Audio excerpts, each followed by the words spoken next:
Oke, Bismillahirrahmanirrahim. Assalamualaikum warahmatullahi wabarakatuh. Waalaikumsalam Waalaikumsalam warahmatullahi Waalaikumsalam wabarakatuh. warahmatullahi wabarakatuh. Syukur Alhamdulillah hari ini atau malam ini senantiasa kita banyak bersyukur kepada Allah Subhanahu wa Ta'ala karena begitu banyak rahmat dan nikmatnya yang diberikan kepada kita sehingga kita malam ini meluangkan waktu untuk hadir di virtual Zoom melanjutkan perkuliahan di pertemuan ke-14 ya, kalau tidak salah ya. Hari ini 14 ya. Sudah benar ya 14.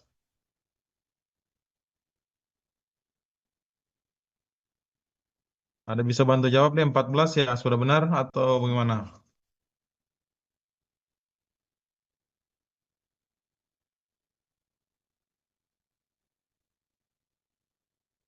Hari ini pertemuan malam ini pertemuan yang ke berapa? 14.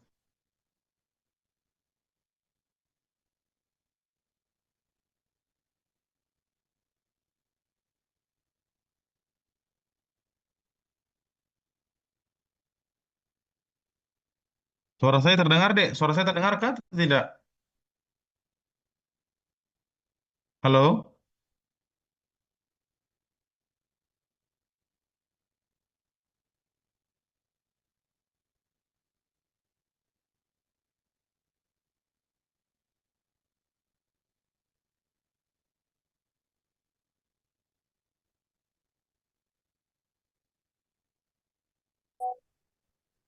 Izin Bapak, kalau di kelas B baru pertemuan ke-11. 11. Tunggu ya.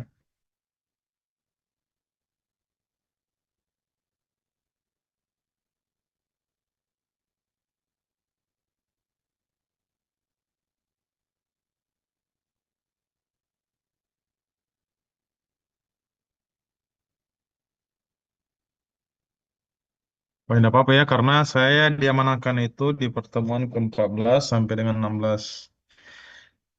Karena jadi yang tugas saya adalah 14 dan 16. Jadi tidak apa-apa ya kita lompat ke pertemuan ke-14. Oke, selanjutnya selawat serta taslim kita curahkan kepada Nabi Muhammad SAW beserta para keluarga, sahabat, pengikutnya sampai dan akhir zaman. Jadi pada malam hari ini saya akan membawakan materi di pertemuan ke-14. Jadi malam ini kita mencoba mendiskusikan terkait dengan materi yang nanti saya akan paparkan. Kemudian setelah itu nanti kita banyak berdiskusi terkait dengan materi pada malam hari ini atau materi ke-14. Sebelumnya, izinkanlah saya akan memperkenalkan diri secara singkat dulu. Jadi nama saya Dr. Muhammad Harliawan MPD. Saya dosen atau home base saya itu di jurusan Pendidikan Jasmani Kesehatan dan Rekreasi atau PJKR.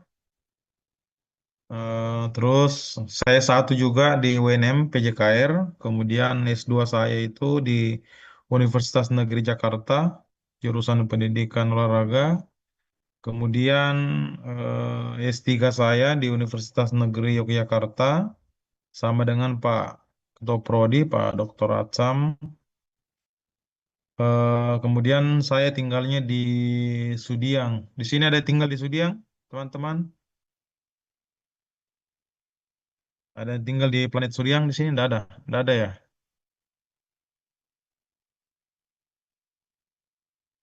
Ya, saya tinggalnya di Sudiang ya. Eh jadi sambil kita apa namanya, saya nanti menjelaskan. Misalnya kalau ada yang mau ditanyakan terkait dengan di slide-nya atau boleh langsung saja ya, langsung saja.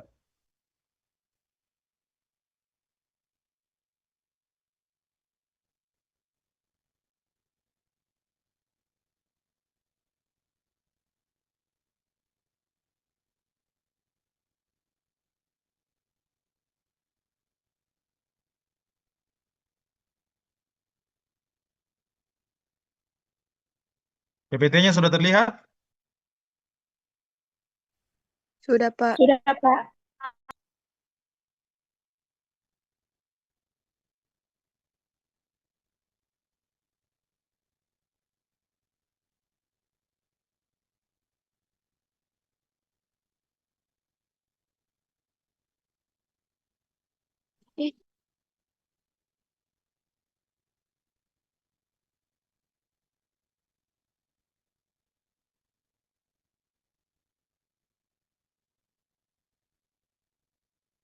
Oke. Jadi materinya adalah psikologi, apa mata kuliahnya adalah psikologi kesehatan. Terus materinya adalah isu psikologi kesehatan wanita dan pria atau laki-laki dan perempuan. Jadi saya mencoba memotret terkait dengan materi yang diberikan di pertemuan ke-14. Apa sih isunya terkait dengan psikologi kesehatan dan apa psikologi kesehatan dilihat dari sisi gender. Apakah ada perbedaan terkait dengan apa namanya terkait dengan layanan kesehatan. Sebelum saya masuk, saya mau tanya, coba saya teman-teman minta eh siapa ini? Azara, Zahira,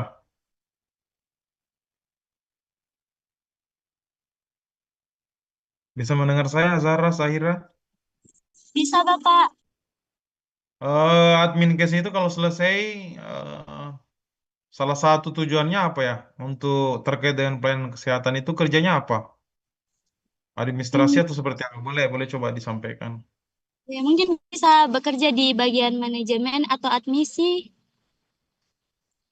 Dan maksudnya berkaitan kalau di rumah sakit, bagian apa dia layanan ya? Atau Ya, seperti di apa bagian tugasnya? sih saat sebelum berobat kayak Administrasi ya? ya, Oh ya. Jadi eh, jadi di materi ini saya akan mencoba memotret kira-kira seperti apa terkait dengan isu psikologi kesehatan, pastinya dalam eh, administrasi kesehatan itu kira-kira dalam apa menjalankan pekerjaan sebagai layanan kesehatan khususnya administrasi. Apakah ada perbedaan antara terkait dengan kebiasaan atau psikologi perempuan dan laki-laki terkait dengan layanan kesehatan? Jadi nanti saya coba memotret. Nanti juga boleh tambahkan ya sama teman-teman.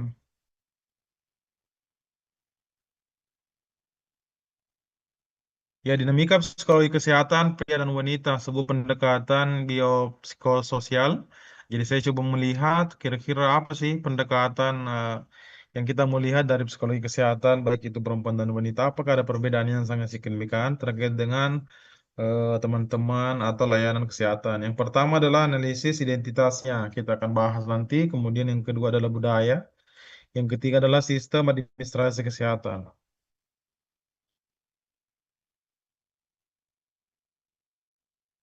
Ya, selanjutnya adalah pendahuluan dan paradigma. Secara konteks, kesehatan bukan sekedar status klinis, melainkan hasil integrasi antara tubuh, pikiran, dan lingkungan sosial. Jadi, kesehatan itu, apa namanya, konteks psikologi itu harus ketiga-tiganya ya. Artinya perannya antara tubuh tak, terus pikiran, mental, dan lingkungan. Bagaimana ketiga ini menjadi sebuah kesatuan yang utuh, sehingga menghasilkan yang namanya kesehatan yang prima. Jadi walaupun misalnya sakit, apa namanya badannya sehat, tapi pikirannya juga stres, maka tidak masuk dalam kriteria kesehatan sehat. Terus begitu juga lingkungan, bagaimana kita bersosialisasi eh, antara teman, teman kerja, pimpinan, dan seterusnya. Jadi ini ketiga ini adalah satu kesatuan yang memang tidak bisa dipisahkan dalam sebuah dalam diri diri apa manusia. Jadi ketiga ini ketika ada salah satu yang tidak terpenuhi maka tidak apa namanya kesehatannya itu agak terganggu. Terus yang selanjutnya adalah tujuannya adalah bagaimana memahami perbedaan perilaku layanan kesehatan berbasis gender untuk meningkatkan efektivitas layanan dan intervensi kesehatan. Jadi nanti ini kita akan bahas apakah ada perbedaan terkait dengan perempuan dan laki-laki terkait dengan pelayanan kesehatan. Apakah misalnya kalau kalau apa namanya kalau laki-laki kira-kira layanannya lebih maksimal, apakah sebaliknya dan seterusnya seperti itu. Sebelumnya selanjutnya saya coba tanya beberapa eh, teman-teman. Coba ini Niwayan Silviani. Saya mau tanya, bagaimana menurut Niwayan ini terkait dengan layanan kesehatan pria dan wanita? Apakah ada perbedaan menurutnya Niwayan? Sebelum saya lanjut ini, saya coba mau diskusi sama teman-teman. Menurutnya dalam pelayanan kesehatan khususnya kita ambil satu contoh di rumah sakit, apakah ada perbedaan antara perempuan dan laki-laki dalam konteks pelayanan? Apakah misalnya kalau laki-laki dia lebih sigap atau perempuan misalnya lebih lembut atau dan sebagainya. Coba menurutnya Niwayan ini seperti apa? Kalau Niwayan memandang antara eh, perempuan dan laki-laki dalam konteks layanan kesehatan. Silakan, Niwayan. Baik, Pak. Menurut saya, layanan kesehatan untuk laki-laki dan perempuan itu sama, Pak. Tidak dibedakan. Enggak, maksudnya melihatnya, maksudnya pastinya secara pekerjaan ya tetap sama ya, maksud saya. Kalau Niwayan memotret, apakah kira-kira ada perbedaan yang signifikan atau tidak ada sama? Misalnya laki-laki lebih disitkah dalam konteks administrasi kesehatan ini nanti tugasnya teman-teman sebagai apa namanya layanan kesehatan. Apakah ada perbedaan atau tidak?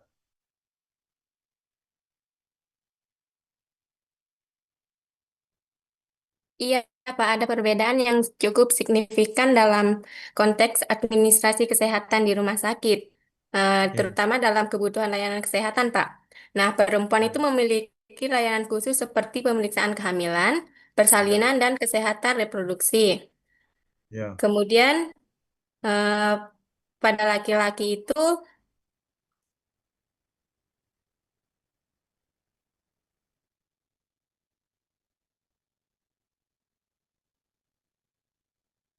Lanjut, lanjut.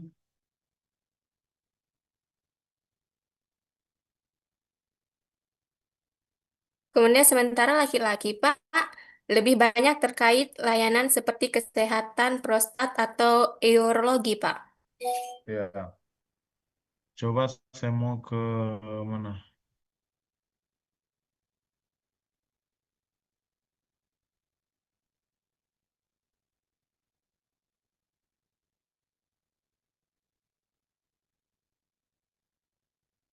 Di sini ada laki-laki tidak? Ada.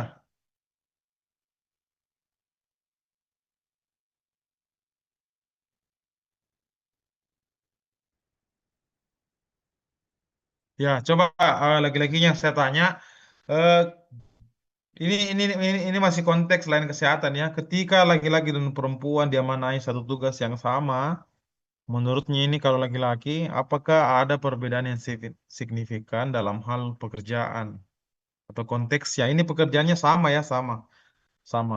Kira-kira ada gak tidak perbedaan? Misalnya kalau laki-laki lebih gesit, misalnya perempuan lebih rapi, lebih tertata, dan sebagainya. Terkait dengan konteks pelayanan kesehatan. Silakan, mungkin lagi-lagi yang bisa dijawab.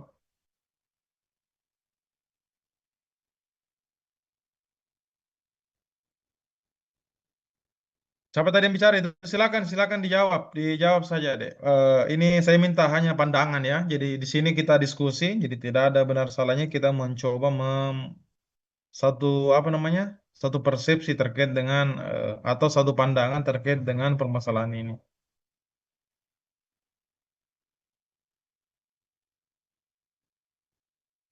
Mana tadi itu laki-lakinya?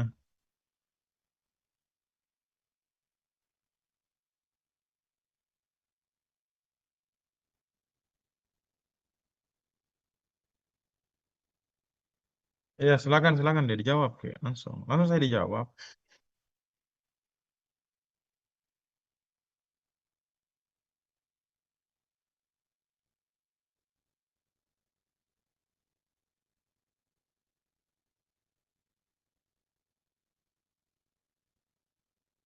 Iya.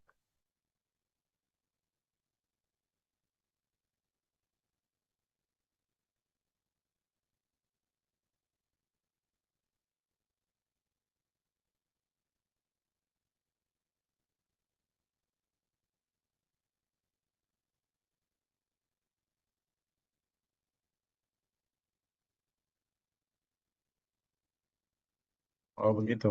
Berarti memang harusnya ya ada perbedaan ya terkait dengan mungkin secara apa namanya lebih kalau tadi penjelasannya mungkin misalnya lebih ke fisik laki-laki lebih dominan terkait dengan itu, tapi perempuan mungkin ada hal-hal yang sifatnya khusus terkait dengan misalnya ketemu dengan pasien atau dan sebagainya. Mungkin seperti itu ya. Oke, saya akan lanjut. Jadi tadi kita nanti kita lihat tadi memang ada beberapa masukan dari teman-teman bahwa memang terjadi ada perbedaan. Apalagi misalnya pekerjaan yang berbau fisik ya pastinya laki-laki lebih banyak diminta tolong daripada dengan perempuan. Terus selanjutnya adalah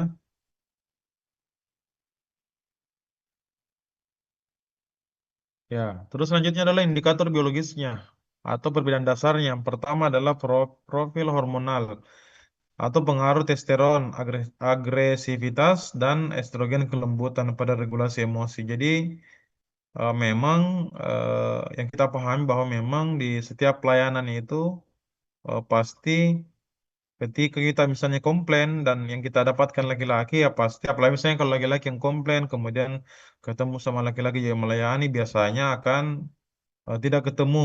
Tapi kalau misalnya ketemu dengan perempuan yang estrogen eh, atau kelembutan yang tinggi itu lebih kira-kira bisa meredam sebuah emosi.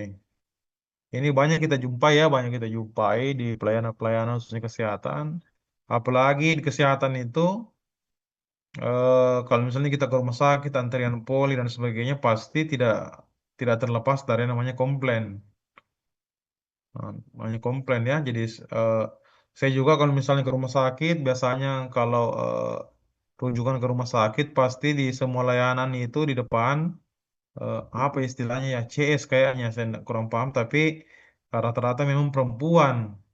Kita komplain juga bisa-bisan ya pasti dijawabnya juga dengan lembut. Makanya memang pelayanan kesehatan itu perlu memperhatikan yang indikator secara biologis. Terus yang kedua,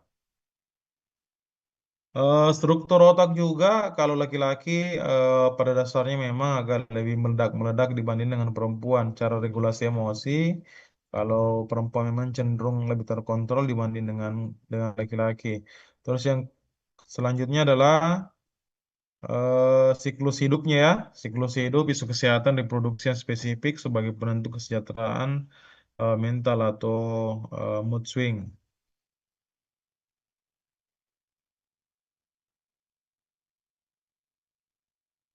Selanjutnya adalah indikator psikologis atau gaya coping atau yang sering kita disebut dengan pikiran maupun berperilaku.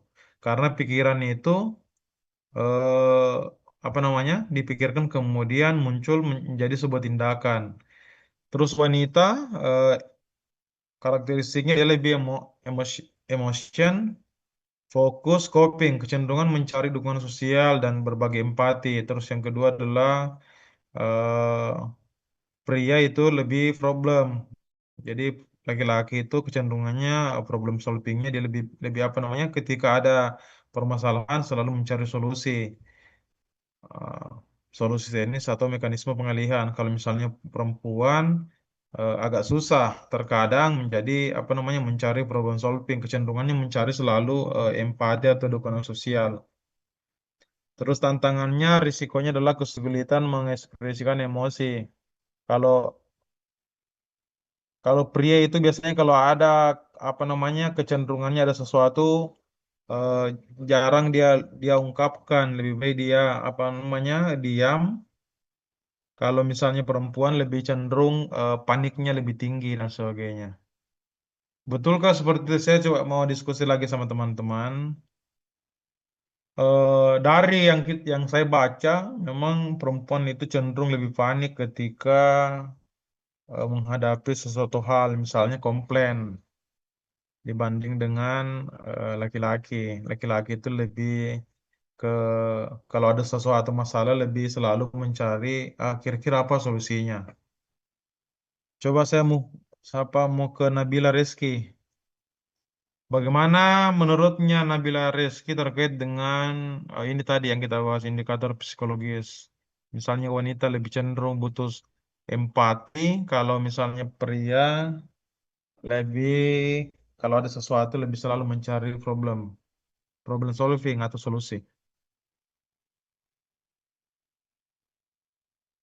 Menurutnya Nabila bagaimana? Pandangannya Nabila terkait dengan ini.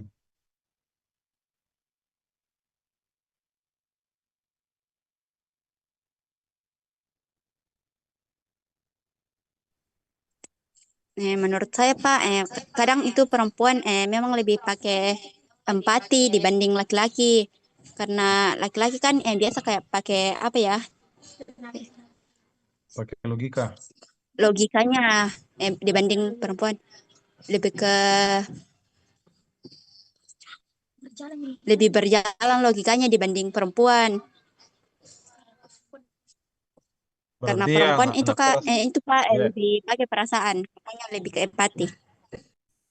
ya berarti memang berarti memang Nabila juga merasakan seperti itu ya. Iya Pak. Coba saya mau ke Desi Sri Ayu. Kalau menurutnya Desi bagaimana Desi? Yang saya bahas tadi wanita itu lebih kecenderungan apa namanya mencari dukungan sosial atau misalnya dia apa namanya mencari kesamaan terus berbagi empati. Kalau laki-laki lebih langsung ke problem solving dan sebagainya. Menurutnya seperti apa dek? Menurut saya itu Pak, panik atau putus empati itu bukan dianggap kelemahan Ki, karena ekspresi emosi perempuan bisa menjadi kekuatannya dalam membangun hubungan sosial atau dukungan Ya, psikologis. maksudnya pandangannya apakah memang seperti itu atau ada hal-hal yang lain kira-kira? Kalau menurutnya Desi,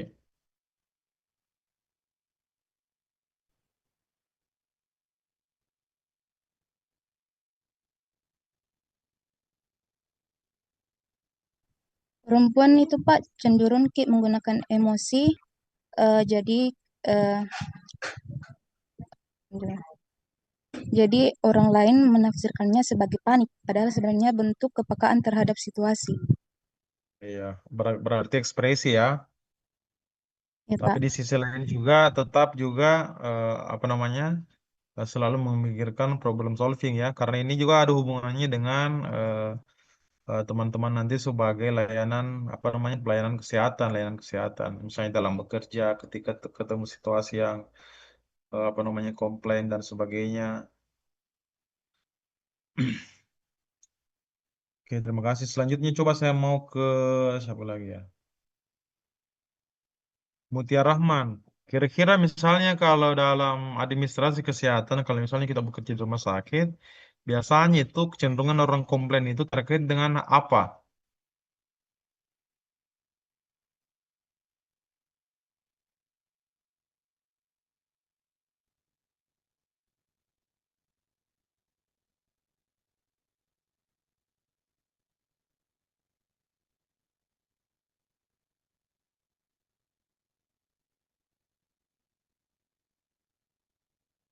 Ini Venesia Kristiani. Eh, kalau misalnya dalam kita bekerja sebagai misalnya di rumah sakit, sebagai pelayanan kesehatan atau apa namanya jurusan A, ini administrasi kesehatan, kira-kira yang banyak komplain terkait masalah apa? Masalah apa, Dek? Karena saya tidak tahu teknisnya ini ya, pekerjaan seorang adminkes, administrasi kesehatan atau lulusan administrasi kesehatan di rumah sakit itu saya kurang paham atau fungsinya seperti apa, tapi kira-kira yang biasa orang komplain itu terkait dengan apa? Hmm. Baik, Pak. Kalau dari menurut saya, yang paling sering dikomplain itu biasa dari pelayanannya yang lama, sama informasinya biasa masih kurang jelas begitu. Jadi kayak eh, pasien itu biasa kurang puas, jadi biasa di situ muncul komplain-komplain sama petugas-petugas. Hmm. Kemudian biasa sikapnya juga biasa kayak ada yang jutek-jutek begitu petugasnya, makanya banyak juga pasien yang komplain-komplain bagian situ. Jadi itu menurut saya itu biasa masalahnya. Iya, jadi memang apa namanya, apalagi kalau misalnya capek, mungkin habis itu dikomplain mungkin dan sebagainya, karena pasti orang ke rumah sakit itu begitu penyakitnya selalu mencepat, apalagi misalnya pokoknya segala problem lah. Jadi memang pelayanan kesehatan ini memang dituntut untuk harus cepat ya, harus cepat.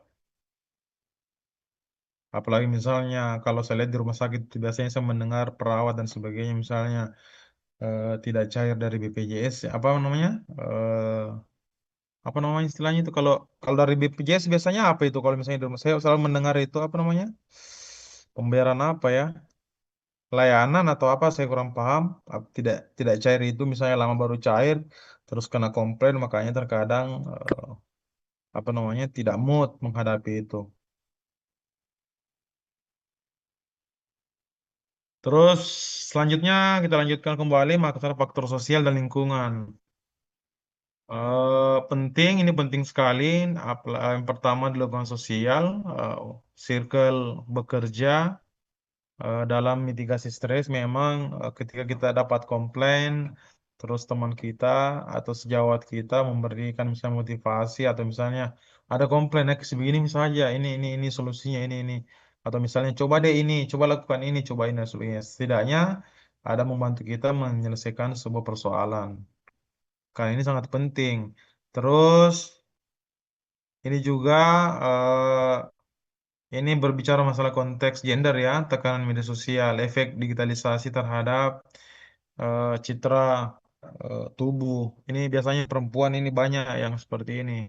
Maksudnya tekanan media sosial sangat merubah pandangan atau paradigma seorang perempuan. Beda dengan kita laki-laki, eh, ada sih tapi kecenderungannya tidak seperti perempuan. Terus efek ganda media sosial meningkatkan, contohnya adalah meningkatkan konsistensi olahraga karena melihat contoh, kemudian eh, dengan tekanan sosial yang sangat kompleks. Artinya biasanya saya lihat itu kalau perempuan lebih cenderung selalu menjadikan eh, apa namanya misalnya media sosial, misalnya lihat postingan lihat orang bahagia, itu standar-standar kebahagiaannya terkadang dilihat salah satunya adalah melihat dari media sosial. Kalau kita laki-laki itu sangat sangat berbeda ya, sangat berbeda. Karena saya merasakan terkadang itu contoh mungkin contoh kecil, saya punya istri terkadang itu kalau misalnya selalu dilihat media sosial, senangnya ini pergi liburan, kayaknya kita senang juga, apa bahagia juga kalau kita pergi liburan di sebagainya dan sebagainya. Nah, jadi itu. Jadi terkadang saya sampaikan bahwa saya bilang di media sosial itu memang tempatnya orang mengumbar kebahagiaan. Padahal sebenarnya dia susah juga, tapi karena di media sosial dia kelihatan lebih bahagia. Jadi perempuan itu cenderung memang seperti itu melihat standar-standar itu dari media sosial. Beda kalau kita laki-laki itu terkadang tidak seperti itu.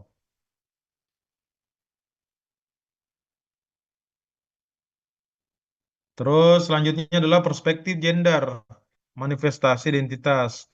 Terus kalau pria itu reportal, jadi menunjukkan kemandirian, bertukar informasi secara efisien, percakapan seringkali berfokus pada fakta, solusi, dan bersifat hierarki. Terus perempuan itu raportal, wanita cenderung menggunakan bahasa untuk membangun ikatan, menunjukkan empati, dan merawat hubungan sosial. Komunikasi wanita lebih fokus pada kolaborasi, membaca isyarat, nonverbal, dan menyamakan pengalaman. Jadi ini tadi yang kita bahas di awal bahwa memang masalah empati tadi memang apa namanya agak ada perbedaan ya antara perempuan dan laki-laki terkait dengan informasi. Terus selanjutnya adalah isu kritis dalam administrasi kesehatan. Nah, ini yang penting adalah yang tadi saya dapatkan, saya beberapa membaca terkait dengan layanan kesehatan, apakah ada perbedaan antara gender perempuan dan laki-laki. Saya tidak banyak menemukan yang signifikan. Jadi memang secara pekerjaan itu tidak ada signifikan yang ada kecenderungan misalnya eh, lebih apa namanya, misalnya perempuan lebih bagus melayani atau laki-laki lebih bagus melayani itu sebenarnya beberapa literatur yang saya baca tidak ada hasil penelitian yang menunjukkan secara signifikan. Nah, ternyata salah satu kuncinya adalah ada di SOP. Jadi SOP itu sengaja dibuat general sehingga tidak ada perbedaan gender dalam melaksanakan layanan kesehatan. Standar operasional dalam administrasi kesehatan memegang peran penting untuk menjamin konsistensi kualitas pelayanan dan akuntabilitas tenaga kesehatan dalam menjalankan tugasnya. Terus, bagaimana perbedaan pria dan wanita dalam menjalankan SOP? Nah, ini yang kita mau coba diskusikan. Bagaimana kira-kira perbedaan pria dan wanita dalam menjalankan SOP dalam konteks layanan kesehatan.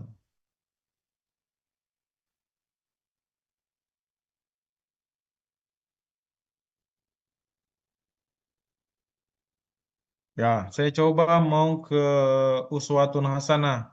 Bagaimana konteks dalam menjalankan SOP? Apa? Bagaimana pria dan wanita menjalankan SOP dalam konteks layanan kesehatan? Apakah ada perbedaan atau tidak? Uswatun Hasanah. Iya, Pak. Jadi,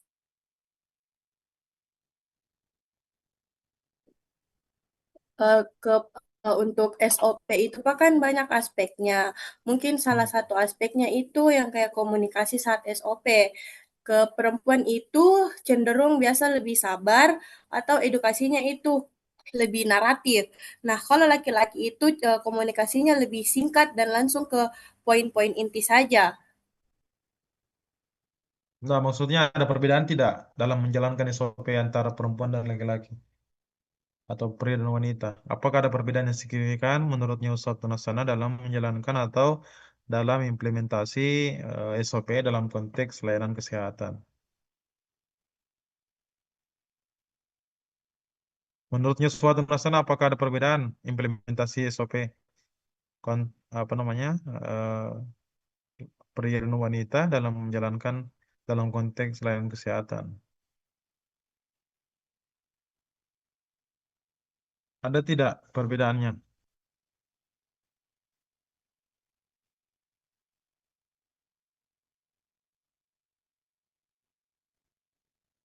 Jadi ini kita diskusi ya teman-teman supaya lebih ini ya. Jadi tidak apa-apa di ini saja, sampaikan saja kira-kira pandangannya teman. Ini hanya meminta pandangan karena ini kan luas tergantung dari mana kita memandang, dari sudut pandang kita seperti apa melihatnya sebuah persoalan. Silakan Andi Reza Nur Alifka.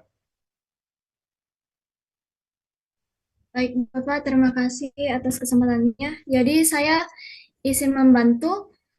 Menurut saya, kalau dalam konteks pelaksanaan SOP-nya itu, secara aturan atau kompetisinya tidak ada perbedaan yang signifikan, Pak, karena memang SOP-nya dirancang untuk disamakan, Ki, sehingga siapapun bisa menjalankannya, baik itu pria maupun wanita, Pak. Tapi kalau secara perilaku dan gaya pelaksanaannya ya pasti ada perbedaan, Pak. Terima Ya, kasih, tidak ada Pak. perbedaan ya. Kira-kira perbedaannya di mana? Ya, seperti yang tadi yang disebutkan oleh teman-teman, Pak, semisal kalau eh, wanita, Pak, cenderung pembawaannya ke empati, emosional, sementara laki-laki itu, Pak, lebih ke inti nanti penjelasannya, Pak, atau pengarahannya. Ya, terima kasih ya.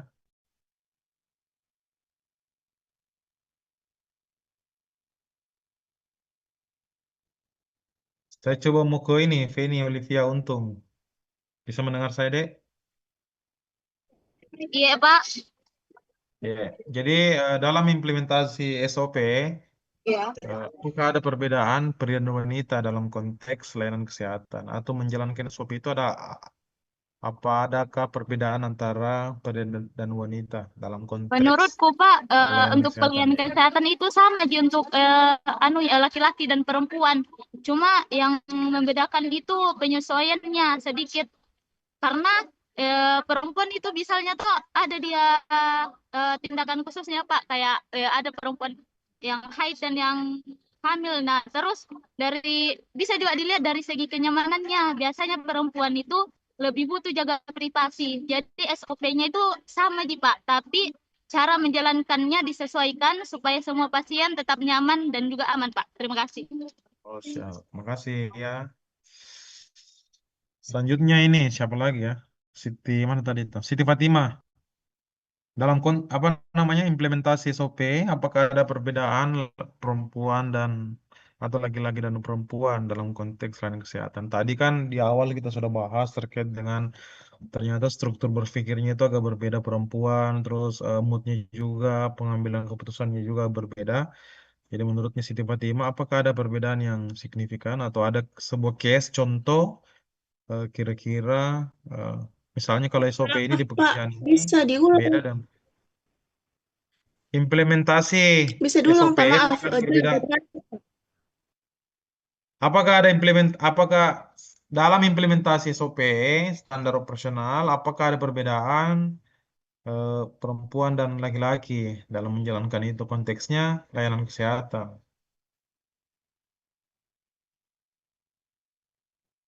Menurutnya sih tiba-tiba terserah mau potretnya dari sudut pandang apa, terserah, boleh, bebas.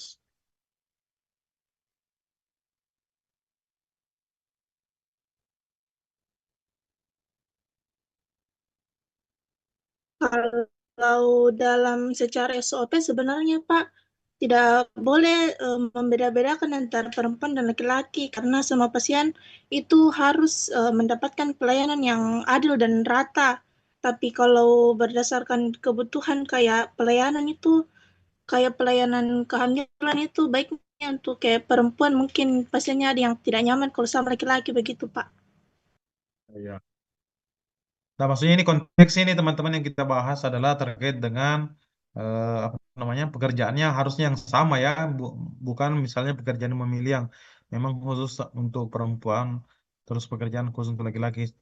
Artinya pekerjaannya ini pekerjaan yang sama bisa dilakukan perempuan dan laki-laki. Tapi maksud saya, menurutnya teman-teman dengan teman-teman melihat contoh, melihat case atau pernah misalnya apa namanya praktek praktek lapangan, kira-kira menemukan case terkait dengan menjalankan SOP atau implementasi SOP terkait dengan perempuan dan wanita. Apakah ada perbedaan?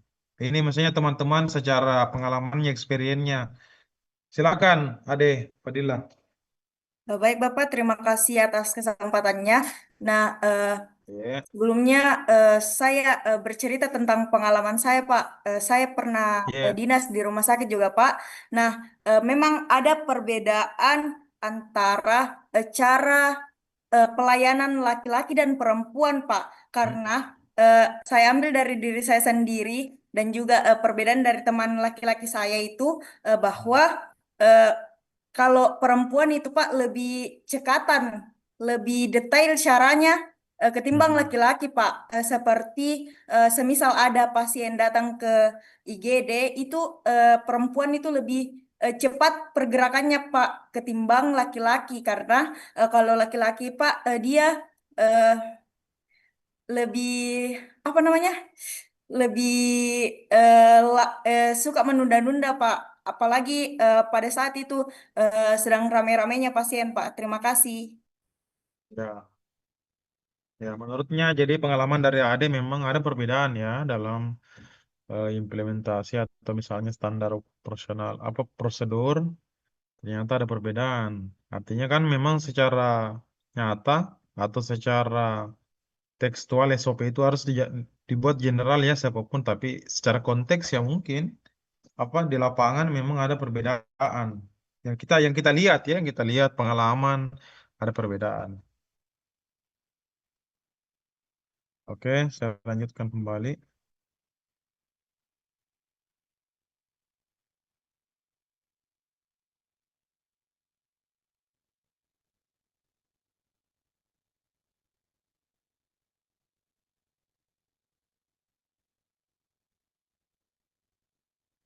Ya, Eh, tadi saya lanjutkan bagaimana perbedaan pria dan wanita dalam menjalankan SOP. Jadi tadi memang di teman-teman menyampaikan tadi juga yang terakhir experience memang ada perbedaan dalam menjalankan SOP. Karena mungkin misalnya sesuatu hal atau misalnya tergantung dari pribadinya dan perempuannya dan itu memang sesuatu hal yang tidak bisa kita pungkiri. Jadi memang pimpinan misalnya memberikan apa namanya dalam di rumah sakit misalnya siapa yang memberikan tugas harusnya dalam memberikan tugasnya itu antara perempuan dan laki-laki harus dia memikirkan bahwa memang perempuan itu dan laki-laki itu ada perbedaan secara psikologis sehingga nanti posisi-posisi yang ditempatkan itu memang harusnya sesuai dengan kecenderungan dari perempuan dan laki-laki. Artinya kecenderungan ini nanti dijadikan sebuah pertimbangan dalam menugaskan seseorang di posisi-posisi tertentu.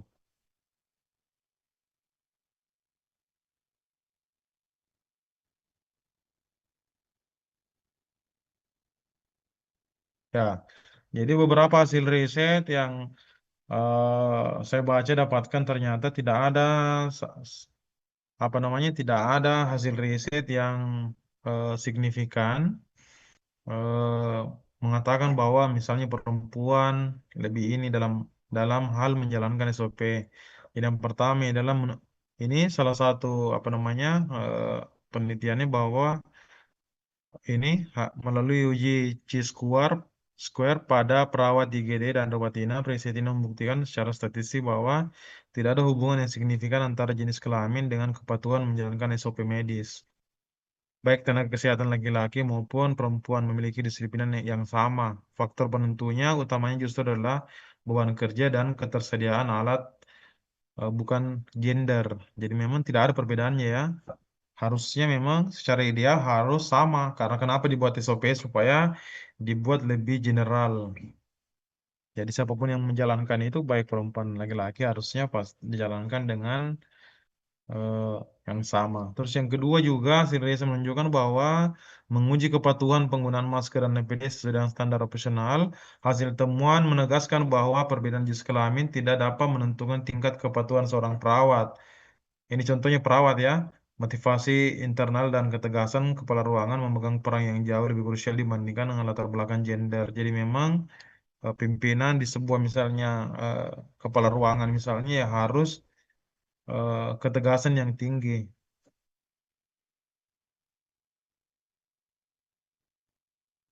Nah, jadi itu.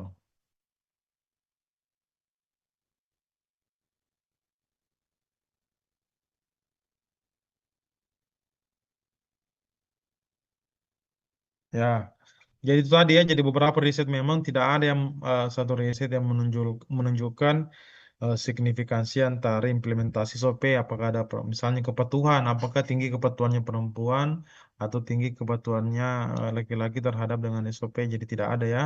Tapi memang eh, mungkin secara nyata fakta memang terkadang kita masih jumpai adanya perbedaan. Nah, itu apa namanya perbedaan implementasi itu apa namanya ini menarik untuk kita bahas. Apa sih yang menyebabkan? Apakah misalnya kembali ke pribadinya atau misalnya hal-hal yang hal-hal. Jadi setidaknya di materi ini kita bisa kalaupun ada kalaupun ada misalnya berarti eh, kecenderungan-kecenderungan itu ya. Tapi pada dasarnya namanya layanan kesehatan itu karena dibuatkan SOP, kalau misalnya siapapun yang patuh terhadap SOP itu pasti bisa menjalankan tugasnya dengan baik, baik itu perempuan dan baik itu laki-laki. Apa lagi ini? Ini Cahyani Dewi Putri Nisharina. eh Pernah mendapatkan pengalaman terkait dengan implementasi SOP antara perempuan dan laki-laki. Cahyani pernah, misalnya pengalamannya ada pengalaman kah? Misalnya kalau laki-laki Pak ditemani ini, anu ki terlalu banyak melanggar SOP. Kira-kira kalau terjadi seperti atau ada pengalaman kah terkait dengan layanan kesehatan, perbedaan kinerja antara perempuan dan laki-laki. Silakan Cahyani Dwi Putri Nisharina. Ada tidak pengalaman? Tabe Pak, bisa di soalnya kurang jelas tadi suaranya. Ah, pernah kita dapatkan pengalaman terkait dengan layanan kesehatan implementasi SOP antara perempuan dan laki-laki? Pernah tidak?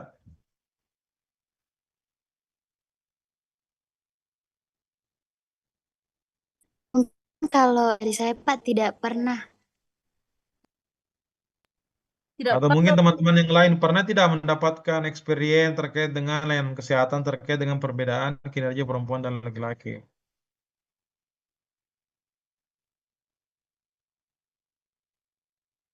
Pernah tidak? Pernah tidak? Ada tidak? Silakan coba experience-nya coba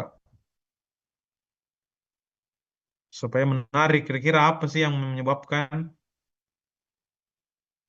Ada tidak teman-teman pernah mendapatkan pengalaman atau praktek kerja atau praktek lapangan selama kuliah? Ini semester berapa kayak ini? Semester 6. Semester 2, Pak. Oh, semester 2. Berarti belum belum praktek-praktek ya, belum ya? Sudah beberapa kali, Pak. Prakteknya di mana? Ada yang itu hari, Pak, ada 2 mata kuliah kalau tidak salah. Ada yang satu mata kuliah itu 2 kelompok yang pergi ke RS, ada satu kelompok yang ke RS, dibagi-bagi Pak ke fasilitas pelayanan kesehatan yang lain seperti Ya. apotek, puskesmas. Kalau kalau di rumah sakit itu apa? Kalau ditugaskan di rumah sakit itu apa tuh? Di sana ki ngapain ki? Apa kita kerja kalau di sana?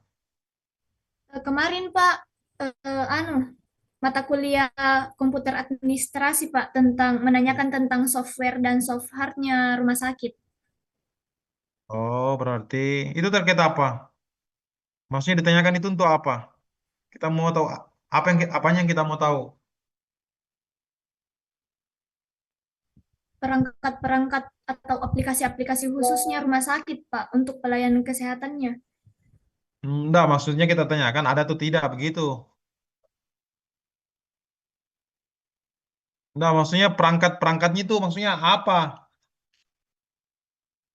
Maksudnya kenapa kita harus tahu itu kenapa?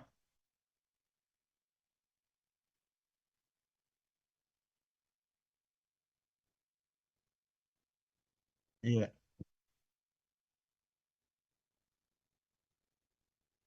iya,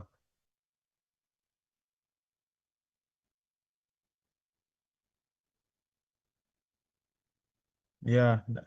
Berarti kita kita tahu caranya melayani. Maksudnya kita dapatkan informasi terkait dengan pelayanan itu? Tidak. Dapat Pak. Terus apa? Apa dong ininya? Maksudnya boleh diceritakan apa bagaimana alurnya?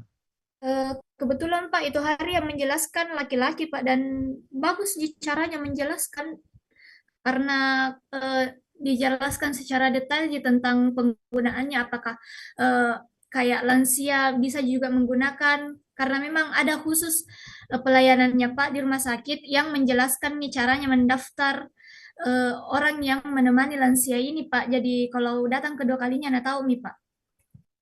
Oh, begitu ya. Oke. Ya, itu ya. Eh, karena pastinya teman-teman terkait dengan hubungannya dengan mata kuliah ini terkait pastinya teman-teman di lapangan pernah mendengarkan, pernah mendapatkan karena saya juga banyak pengalaman kok terkait dengan rumah sakit. Ada misalnya apa namanya terkait dengan layanan ya. Jadi saya itu satu hal yang selalu kak bertanya kalau ke rumah sakit, misalnya terkait dengan layanan, misalnya di apoteknya obat atau misalnya administrasi, saya selalu bertanya, kenapa sih kalau misalnya ke rumah sakit itu loket selalu lubangnya kecil sekali. Kenapa tidak besar supaya kita komunikasi enak? Jadi biasa kalau bicara kita tunduk-tunduk begini. Itu saya bertanya kenapa sih begitu? Karena mungkin jadi saya berpikir bahwa kalau tidak seperti itu orang komplain gampang. Karena saya selalu bertanya itu kenapa sih loketnya kecil sekali? Apalagi kan kita butuh komunikasi. Kita bicara apalagi di UGD. Misalnya saya kan tinggal di Bone, saya berapa kali ke UGD itu kecil sekali. Mau kita bicara ini kecil sekali. Itu pun tanda tangan kita kasih masuk tangan, masuk kenapa sih tidak anak buka secara luas saja supaya komunikasi lebih gampang. Kira-kira bagaimana itu teman-teman? Apakah ada standarnya memang seperti itu atau bagaimana? Kenapa loketnya itu selalu kecil ke lubangnya?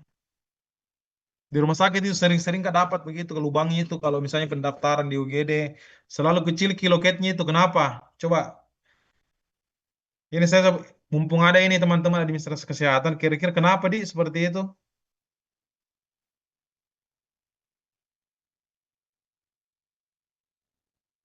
Kenapa deh? Kenapa ada yang bisa jawab? Bantu jawab.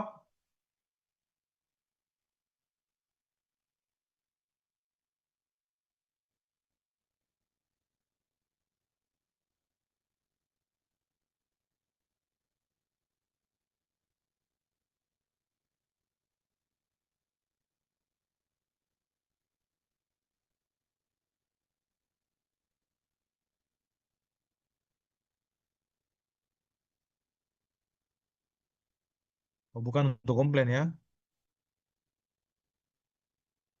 Bukan untuk komplain, bukan.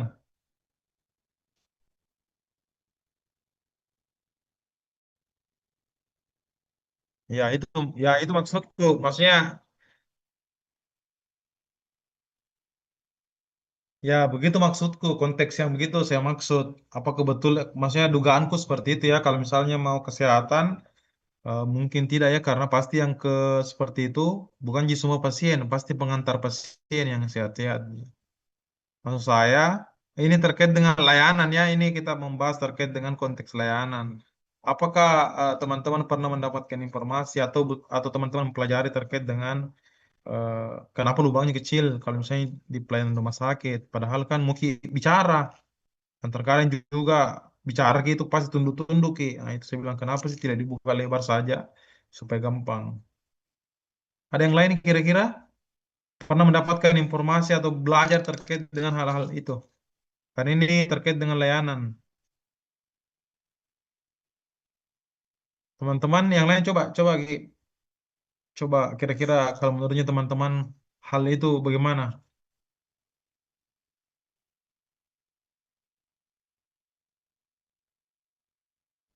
Coba ini Cinderella. Ditunjuk-tunjuk ini teman-teman berbicara bela. Jadi saya tunjuk-tunjuk saya Cinderella. Coba Dek, kira-kira pernah kira-kira terpikirkan terkait dengan itu? Loket-loket itu kecil Ki lubangnya. Iya, Pak. Apa kira-kira anunya menurutnya Cinderella?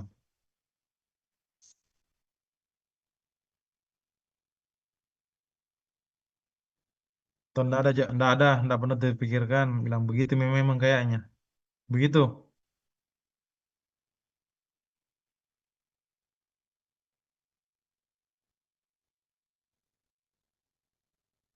Cinderella bisa mendengar saya?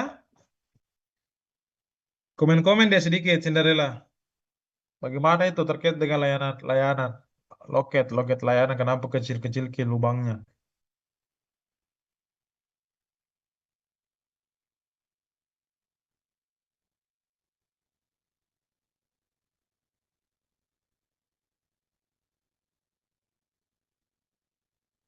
Jami paling kalau undang mau jawab. Citra Lestari.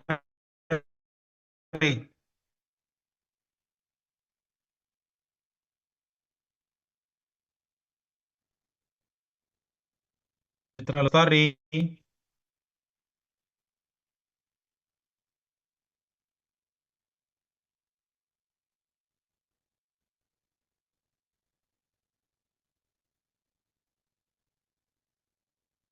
Ya, Andi Raisa, Nur Rafika, Alifka. Tapi Pak, kalau yang muncul di kepala aku itu Pak, mungkin kayak untuk beraturan kita Pak, karena kadang ada juga pasien yang di belakang biasa maju ke sampingnya pasien yang mengantri di depan Pak. Ya, Mungkin untuk supaya tidak berdesak-desakan nih jadi kecil gitu eh anunya Kak, Pak, loketnya, lubangnya. berarti tidak fair ya. Berarti tidak fair ya. Kalau misalnya ya ini kan asumsi ya, asumsi. Iya Pak. Asumsi boleh saja, tidak boleh saja ya. Jadi misalnya kalau seperti itu menurutku ya tidak fair ya. Karena kenapa kalau di perbankan itu tidak ada yang seperti itu. Mau dikomplain kiri kanan juga di perbankan ya dia hadapi. Tapi kenapa kalau misalnya di rumah sakit eh, selalu takut dengan hal seperti itu ya. Tapi ini asumsi ya, belum tentu juga. Saya selalu bertanya, tapi laporan saya tanya kayaknya tidak tahu menjawab. Maksudnya apakah tidak mau ataukah memang tidak paham situasi seperti itu ya. Jadi ini karena administrasi, saya cuma apa namanya tertarik untuk bertanya hal tersebut. Siapa tahu saya menemukan jawabannya di sini. Karena lama bertanya itu. Biasa kalau ke rumah sakit dia juga tidak tidak menjawab kak. Saya tidak paham apakah tidak tahu Ki, atau memang tahu tapi tidak mau bilang. Tasya Tanawali Dahwan. Coba deh coba jawaban terkait dengan itu. Adakah asumsinya ini Tasya Tanawali terkait dengan loket-loket itu selalu kecil Ki loketnya kalau di rumah sakit? Iya Pak, biasanya tuh Pak wajah tugas yang melempar atau mengambil barang sembarang lebih aman, apalagi kalau situasi ramai atau ada pasien yang Kecil sekali suka nih suara atau mungkin kecil sekali? melebihi. Ah, Putus-putus ke dia, putus-putus.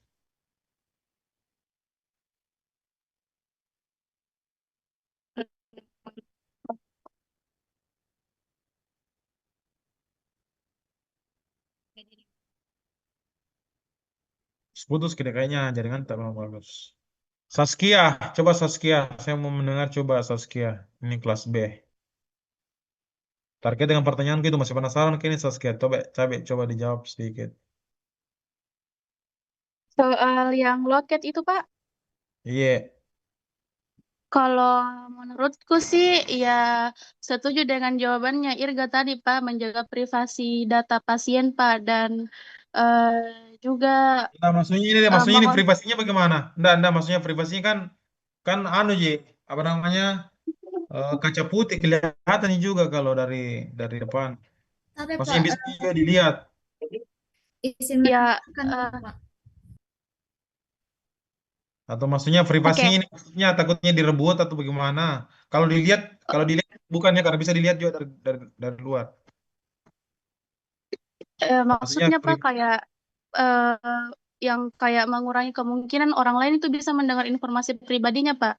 Misalnya data medis atau biaya gitu. maksudnya supaya kecil suaranya begitu. Nah, iya Pak, kan misalnya kayak mau bicara pasti kayak lebih mendekat Ki, jadi lebih tidak terdengar sama orang lain, begitu Pak. Ya, tapi kan segi kita juga capek juga tunduk. Oh begitu Iya ya, Pak, begitu ya. bisa, iya bisa juga karena faktor kebersihan dan kesehatan Pak, atau efisiensi komunikasi, begitu Pak. Benda banyak di. Iya, iya, iya, iya. Menarik juga ini menarik. Misalnya tidak terlalu ribut, pelan-pelan. Oh begini ternyata sakit anu ki kanker begitu. Oh biayanya ini. Oh begitu ya. Masuk di akal juga.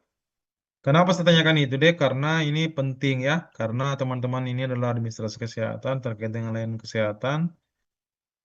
Kenapa saya tanya begini? Karena memang tertarik Kak bertanya terkait dengan itu. Karena nanti ini teman-teman, kalau jadi nanti misalnya sarjana administrasi kesehatan harusnya punya apa namanya terobosan-terobosan terkait dengan layanan kesehatan. Jadi jangan misalnya nanti selesai ya dijalankan saja apa adanya begitu. Tapi kalau memang merasa ada terobosan, ada hal-hal yang baru untuk meningkatkan layanan kesehatan itu sebaiknya dilakukan. Termasuk tadi ini loket-loket ya kalau memang misalnya kesehatan dan sebagainya. Tapi di sisi lain apakah eh, dengan loket itu mengurangi kualitas layanan atau tidak? Itu mungkin menjadi apa namanya pertimbangan ya pertimbangan karena memang ini hal sepele deh pertanyaan saya tapi maksud saya di luar terlepas dari itu nanti teman-teman saya berharap kalau misalnya jadi layanan kesehatan betul-betul punya terobosan baru bukan hanya menjalankan saja apa yang ada sekarang tapi termasuk tadi hal kecil itu loket. Kenapa tidak misalnya kalau takut di komplain harusnya fair ya sebagai layanan kesehatan harusnya fair harusnya komplain itu kira-kira kita carikan solusinya supaya tidak banyak komplain. Nah, maksudnya seperti itu ya. Oke, karena ini sudah jam 9, kayaknya saya harus tutup perkuliahan ini. Jadi,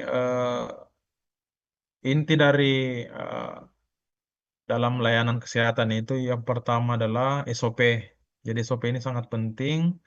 Jadi, kalau SOP dijalankan dengan baik, siapapun orang yang ada di situ, pastinya layanannya sama, tidak ada perbedaan. Namun saja, ketika nanti teman-teman menjadi misalnya diamanai sebuah pengambil kebijakan di suatu tempat khususnya layanan kesehatan eh, mungkin menempatkan seseorang itu di layanan kesehatan khususnya di beberapa tempat memang harus memikirkan bahwa ternyata secara psikologis perempuan dan laki-laki tak ada perbedaan.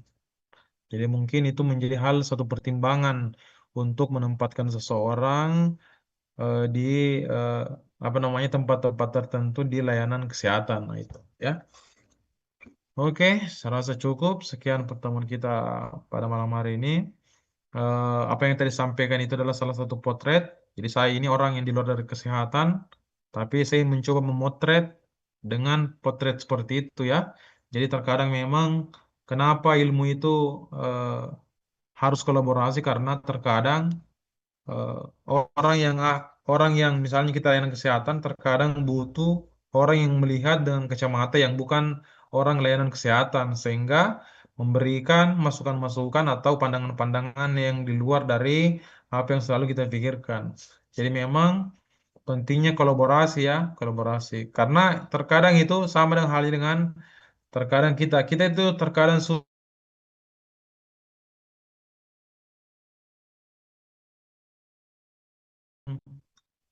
apa namanya, kita membutuhkan orang lain untuk menilai diri kita sendiri. Tapi terkadang tidak banyak orang yang bisa melakukan itu. Karena kenapa? Kecenderungan manusia itu terlalu takut eh, kritikannya itu tidak sesuai dengan keinginannya, atau apa namanya, masukan orang lain itu tidak sesuai dengan keinginannya itu. Jadi ini juga berlaku di layanan kesehatan ya. Jadi kritik dan saran itu memang harus selalu disampaikan. Apa kritiknya, apa sarannya, sehingga kualitas layanan selalu menjadi lebih baik. Cukup itu pertemuan kita pada malam hari ini. Terima kasih atas waktu dan kesempatannya. Mohon maaf ada kekurangan. Insya Allah kita ketemu lagi di minggu depan di pertemuan ke-15. Sekian. Assalamualaikum warahmatullahi wabarakatuh.